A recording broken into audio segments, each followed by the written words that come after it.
My name's Kimberly, just your average IT nerd with a knack for keeping things locked down, cyber-wise, that is. Since the pandemic took my folks, it's just been me, alone with their stuff and this valuable painting they left me. That thing's old, like handed down from my great-great-grandma old, signed by some big-shot English artist. Not that I'm selling, it looks too good in my living room. Work's been my life, literally steps from my apartment, and when I'm not there, you'll find me buried in my studies or firing up content for my YouTube channel. That's where the shy, awkward Kimberly becomes Cyber Kim, the guru of data protection. My videos are straightforward, nothing fancy, but they do the trick. I keep my friend circle tight. There's Sarah, a classmate from way back, and her husband, Mike, who's a lawyer. We'd catch up over cheesy slices or stuff ourselves with pasta at some Italian joint downtown, talking about everything and nothing. They're cool, the kind of friends who don't mind my tech rambles. So, this one day, I'm checking my channel comments, and there's a message from this guy, Tom. Not your typical nice vid stuff, he actually asked smart questions about firewall vulnerabilities. We ended up DMing, and let me tell you, the guy knew his bytes and bits. He was like, "Hey, I'm Tom. Caught your latest video. Could use a bit of advice on setting up a secure home network. Got a minute?" I replied, "Sure thing, shoot. Just promise you're not trying to hack your neighbor's Wi-Fi." We clicked right away. Chatting with Tom was easy. It felt like geeking out with a buddy, which, for me, was a big deal. Most guys don't get past my firewall, if you know what I mean. After a week of back-and-forth messages, he dropped, "We should meet up. Could use a personal consult, and maybe coffee?" I typed back, "Coffee sounds good. There's this quiet place near my work. Friday?" "Friday it is. See you there, Kim." Meeting Tom felt like a big step. I mean, here I was, a girl who'd rather spend her Friday nights updating software, stepping out to meet some guy from the internet. But, something about him seemed legit. The day came and there I was, early at the cafe, fidgeting with my phone, scrolling through code updates to calm my nerves. Tom walked in, casual, with a smile that knocked me a bit off my protocol. "Kimberly? Hi, I'm Tom. Thanks for coming out." I stood up, shaking his hand. "Hi, Tom. Hope this place is geek-friendly." We dove deep into tech talk, but it wasn't just that. Tom was funny in a witty, not over-the-top kind of way. He made tech talk feel like a cool hangout, not just a Q&A session. As we wrapped up, Tom said, "This was great. We should do it again, maybe make it a regular thing?" I nodded. "I'd like that. And maybe next time, I can save your phone from more than just theoretical threats." Walking back to my apartment, I couldn't help but smile. Maybe it was okay to let someone in, even just a bit. After all, even a cybersecurity expert needs a break from the screen sometimes. It was a sunny Saturday when Tom suggested we go meet his mom. He'd been talking about it for a while, like it was some big deal. "It's just lunch, Kim. But, she's kinda old school, likes to know who's who in my life." I agreed, not because I was dying to meet his mom, but I figured if things were getting serious with us, I might as well get it over with. We drove out to a quiet suburb, houses all neat in a row, gardens manicured. Tom's childhood home looked just like him, orderly and tidy. His mom, Linda, was waiting at the door as we pulled up. She was all smiles, but her eyes did that up-down scan like a security system sizing me up. "Tommy, and you must be Kimberly. I've heard so much about you," she said, pulling me into a hug that felt more like a frisk. "Nice to meet you, Mrs. Anderson," I managed, stepping into the house that smelled of roast and something sweet baking. Lunch was on the table, everything laid out like a photo shoot for a family magazine. We sat down, and the interrogation began. Linda served the roast and fired off her first question with the same motion. "So, Kimberly, Tom tells me you work in computers? That tech stuff?" "IT specialist," I corrected, passing the potatoes. "I work on cybersecurity." "Oh, fancy," she said, almost sarcastically. "That make good money?" I choked on my water a bit. Tom jumped in. Mom, come on. Let's not get into all that. Linda waved him off. I'm just making conversation. So, Kimberly, do you own your place then? Must be nice, being independent. I nodded, unsure how much to reveal. Yes, I have my own apartment. Bought it all by yourself? No help from anyone? Her tone was curious, like she was digging for gold in my past. Just me, I said, feeling a bit cornered. Tom kicked me lightly under the table, giving me a just-go-with-it look. The meal dragged on, Linda's questions bouncing from my family background to my long-term career plans. I tried to steer the talk away from the interrogation vibe, but Linda had a talent for circling back. Finally, dessert was served, and I thought I'd use the chance to flip the script. Mrs. Anderson, Tom speaks so highly of you. Must have been a great mom to raise such a gentleman. Linda softened a bit. Well, I did my best. Tommy was always a good boy. Not much trouble, right, Tom? Tom smiled. Never, Mom. Kimberly's been great, too. She's really smart, knows her stuff. You should see her channel on YouTube, she's got quite the following. Oh, a YouTuber too? Linda's eyebrows went up. That's secure, is it? I smiled back, trying not to show my annoyance. Linda's obsession with money was somewhat tiresome. A year flew by faster than I'd ever imagined, and there I was, Kimberly Anderson, married and trying to adapt to a whole new chapter. Tom and I tied the knot in a simple ceremony, just close friends and family, and soon after, we settled into my apartment. Life as a married woman was supposed to be sweet, right? Well, it would have been, if only his mom, Linda, hadn't taken an overzealous interest in our lives, especially the financial part. It started with innocent visits. Linda would pop over, supposedly to see how we were settling in. But soon, these visits turned into full-on inspections. I'd find her eyes trailing after the new blender or the TV, and later, she'd casually mention how much those items cost online. Really getting your money's worth with that blender, huh, she'd say, scrolling through her phone to show me the exact price.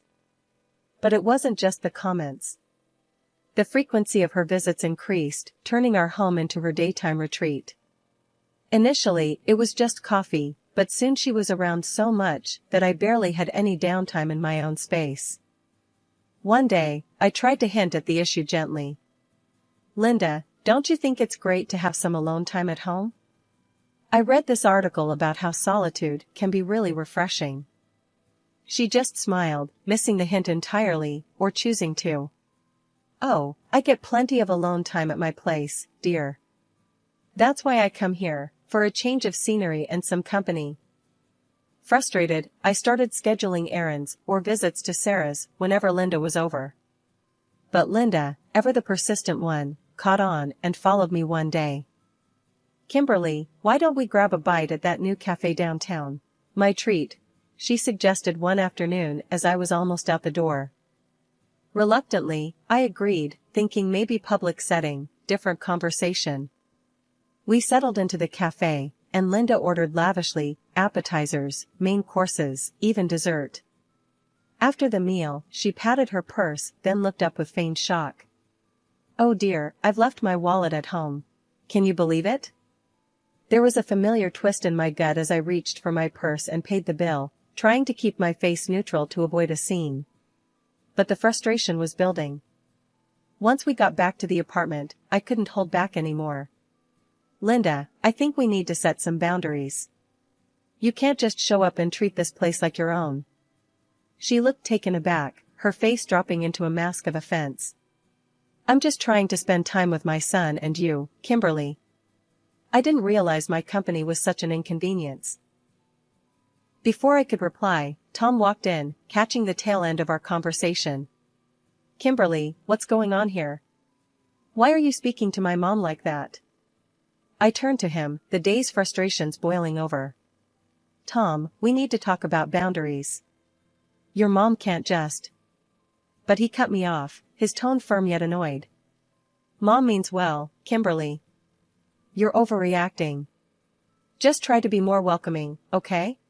Linda left soon after, her exit swift and silent, but the air remained thick with tension. For a few weeks after our last unpleasant exchange, Linda stayed away from our apartment. I was actually starting to relax again, enjoying the peace. Then one day, as I was dusting, I noticed something off about the painting my parents left me, the one that meant so much because of its history and sentimental value. It was hanging crookedly, which was odd because I always made sure it was perfect. Frowning, I straightened it and then stepped back. Something didn't feel right. That's when I decided to ask Tom about it. "Hey, did you move the painting?" I asked casually during dinner. Tom didn't look up from his plate. "Oh, yeah. Mom took it to get it checked out. She wanted to know how much it's worth." I stopped mid-bite, my fork hanging in the air. "She what? Why would she do that without asking us?" Tom shrugged, still not meeting my eye. "Mom's just curious, you know? You're always overreacting about this stuff." Deciding to confront Linda directly, I grabbed my phone and dialed her number. She picked up on the first ring, as if she'd been expecting my call. "Kimberly, dear. Good news about that painting. It's worth $500,000. We should really think about selling it." Her words made my head spin. "Linda, first off, it's not we. And you had no right to take my painting and have it appraised. It's not yours to sell." Linda's voice turned cold. "You're being unreasonable, Kimberly." And with that, she hung up on me. The next day, I came home from work earlier than usual, needing to clear my head after the bizarre conversation. As I unlocked the door, I could hear voices inside. When I stepped in, Linda and Tom abruptly stopped talking. Linda glanced at Tom, then at me, and hurried out with barely a goodbye. "What was that about?" I asked Tom as I hung up my coat. "Nothing important," he muttered, but his voice was too casual. The weirdness of it all made me uneasy. I walked into my office and noticed right away that things weren't as I'd left them. My computer was shifted, and papers were out of place. My heart raced. This wasn't just a simple visit, something else was going on. That night, after Tom went to sleep, I went online and ordered a video camera with a sound recording function. I didn't tell Tom. The next day, I installed it in my office, making sure it was hidden from view. I also moved the painting from the living room to my study, hoping it would be safer there. With the camera set up, I threw myself into a new project at work to keep my mind occupied. The thought of Linda and Tom's scheming had me on edge, but I needed to focus on something positive. My work was something I could control, unlike the chaos that seemed to be taking over my personal life. It was an ordinary Tuesday, or so I thought when I left work early feeling under the weather. Opening the door, I found Linda and Tom lounging in the living room, both as casual as could be. The sight stopped me dead in my tracks. "Tom, why aren't you at work?" He looked up, unfazed, and shrugged. "Quit my job." "You earn enough for both of us, don't you?" Linda nodded in agreement, her smile tight. "Exactly, Kimberly. Why stress him out with a job when you do so well for yourself?" My mouth fell open. I couldn't believe what I was hearing. This wasn't just a visit, it was a revelation of their true colors. "Are you kidding me? You quit your job without discussing it with me, and you, Linda, what part do you even play in this?" Tom stood up, his demeanor chillingly calm. "Look, Kim, let's not make this ugly. You have the money. I need support now." The room spun a little as their words sank in. "Support? You mean you want me to fund your laziness? Both of you just sitting around planning how to milk me for everything I'm worth?" Linda's eyes narrowed, and she crossed her arms. "Watch your tone, Kimberly. We're family." That was the last straw. "Family? No, this is not what family does. I want a divorce, Tom." The smile that crept onto Tom's face was one I didn't recognize. It was cold, almost pleased. "Fine by me, And I'll be asking for alimony, seeing as I'm jobless now. The audacity of his threat stunned me. I felt a mix of rage and disbelief churn in my stomach. Without another word, he grabbed a duffel bag from behind the couch, clearly pre-packed, and strolled out the door. Linda threw me a look that could curdle milk and hissed, "See you in court, Kimberly," before following him out. Once they left, the silence in the apartment was deafening. It was like waking up from a nightmare, except the monsters were real, and I had invited them into my life. I called Sarah, my voice shaking as I recounted what had just happened. She was furious on my behalf. "Kim, this is insane. You need protection, legal protection. Mike can help." I headed to Sarah and Mike's place. Mike was ready with both sympathy and lawyer mode activated. "Kimberly, we're going to take care of this. First thing, we'll file for divorce, and don't worry about the alimony threats. We'll counter every move they make. Tom quitting his job like that, it's manipulative, and we'll prove it." After talking things through, I returned to my apartment, feeling more determined. I was about to divorce the man I thought I knew, and battle his and his mother's greed. It was daunting, but necessary. I couldn't let them destroy what I'd worked so hard to build. The morning of the first court session for our divorce felt like gearing up for battle. I wore my most professional outfit, trying to project confidence despite feeling anything but. My stomach was in knots as I walked into the courtroom with Mike, my lawyer and friend, at my side. I had prepped myself for a tough day, but nothing could have readied me for the theater that unfolded. As soon as Tom walked into the courtroom, he transformed into someone I barely recognized. His suit was a bit too big, his hair unusually disheveled, and his eyes downcast. He looked like he hadn't slept in days, the perfect picture of misery and misfortune. His mother, Linda, clung to his arm, her face etched with concern, playing her part flawlessly. The proceedings began, and Tom's lawyer wasted no time painting him as the ultimate victim. "Ladies and gentlemen, my client has been left to fend for himself after his wife, the sole breadwinner, abruptly ended their marriage when he needed her most. After losing his job, Mr. Anderson was not only abandoned emotionally but is now facing financial ruin." Tom took the stand, his voice shaky. "I did everything at home, Your Honor. Cooked, cleaned. I supported Kimberly in every way, hoping to ease her burdens. And when I lost my job, she turned her back on me." Linda testified next, her performance Oscar-worthy. "My son's life with Kimberly was a nightmare. She controlled everything, including the finances. When he lost his job, instead of support, what did he get? Abandonment. Kimberly is not the person she appears to be." The hypocrisy was staggering. I felt a cold anger settle in as I listened to their twisted version of our life together. When it was finally Mike's turn to cross-examine, he did his best to dismantle their stories. "Isn't it true, Mr. Anderson, that you quit your job voluntarily and without discussing it with my client?" Tom stuttered, faltering under Mike's steady gaze. "Well, it was a mutual decision, really." Despite Mike's efforts, I could tell the judge was moved by Tom's emotional display. The sympathy in his eyes as he nodded at Tom spoke volumes. As we filed out of the courtroom, Linda couldn't resist a parting shot. She sidled up to me, a triumphant smirk curling her lips. "You might think you're smart, Kimberly, but you'll see. You're going to lose. And when you do, I'll take every last cent from you." As soon as I got home, the silence of my apartment was suffocating, and the reality of potentially losing in court weighed heavily on me. I needed support, a game plan, and maybe a slice or two of pizza to lighten the mood. I picked up my phone and dialed Sarah's number. "Hey, can you and Mike swing by tonight? I think it's time we craft a real strategy over some pizza." They arrived with boxes of steaming pizza and a determination in their eyes that matched my own resolve. We set up camp in my living room, the coffee table now an impromptu war room scattered with legal pads, pens, and now, dinner.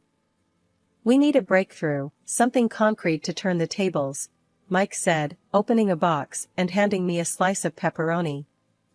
I nodded, taking a bite and trying to gather my thoughts.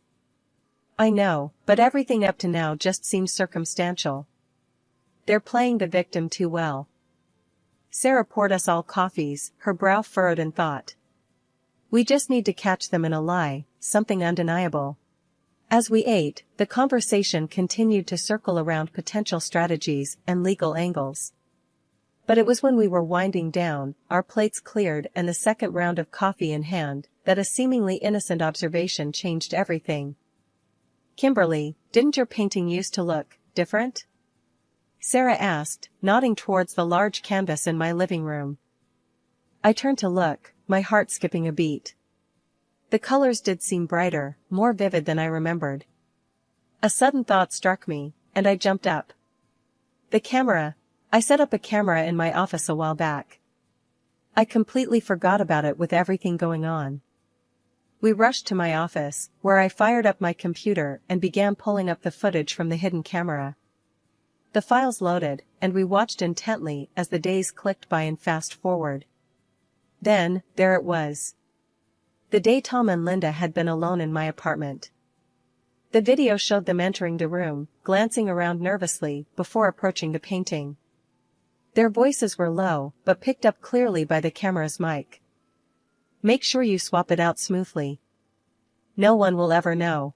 Once we sell the real one, that's $500,000 we're sitting on. Tom's voice was a whisper, but the greed in it was loud and clear. Linda's laughter was chilling. And once she's out of the picture with the divorce, we'll live like royalty. No more hiding, no more scrimping. Just wait, that alimony will be the cherry on top. My hands were shaking as I paused the video. We looked at each other, the gravity of the situation sinking in. This wasn't just petty theft, it was a calculated betrayal. We've got them, Kim. This is it. This video could discredit them completely in court, Mike said, his voice steady and confident. The rest of the evening was spent in a flurry of planning. Mike outlined our next steps, detailing how we would introduce the video evidence in court, ensuring its impact would be undeniable. Sarah helped me draft a statement, her words crafting a clear, concise narrative of betrayal and deceit. The morning of the final court session was unlike any other. As we entered the courtroom, I caught sight of Tom and Linda, smug expressions planted firmly on their faces. They had no idea what was coming. The court settled, and the judge called the session to order. Mike was the first to speak, his voice filling the room.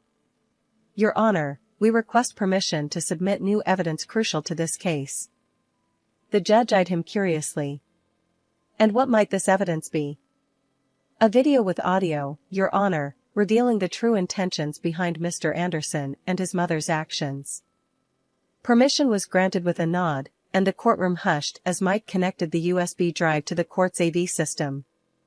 I watched Tom and Linda, their confidence faltering as the screen flickered to life. The video played, their voices echoing through the courtroom. Tom's scheming words and Linda's greedy laughter filled the air, the shock and murmuring of the audience growing with each passing second. As the recording ended, the judge looked sternly at Tom and Linda, who had turned pale, their eyes wide with fear. The judge banged his gavel, his voice booming. Based on this undeniable evidence, I declare the marriage between Kimberly and Tom Anderson dissolved. Mr. Anderson's claim for alimony is hereby rejected. He wasn't finished. Turning to his assistant, he barked. Call the police. We have theft and conspiracy to commit fraud. The courtroom erupted into whispers and gasps as officers entered and approached Tom and Linda. Linda's composure broke, tears streaming down her face as she was handcuffed. I'm sorry, Kimberly. I had debts. I didn't mean. Save it, Linda. You did mean to, I cut her off, turning away as the police led them out of the courtroom. The painting was returned to me a few days later. Life slowly returned to normal. I poured my energy into my work and my YouTube channel, helping people protect themselves from the very deceit I'd experienced. 2 years passed. Then, one afternoon, my phone rang. It was Tom, his voice hesitant. Kimberly, I'm out now. We're living in a rented place. I was hoping maybe we could try again. I changed, really. I couldn't help but laugh, the sound bitter yet liberating. Tom, you never change. You're just out of options. Goodbye. Hanging up, I felt a final piece of the past slip away. I was free, truly free, and as I sat back at my desk, planning my next video, I knew that no matter what came my way, I was ready.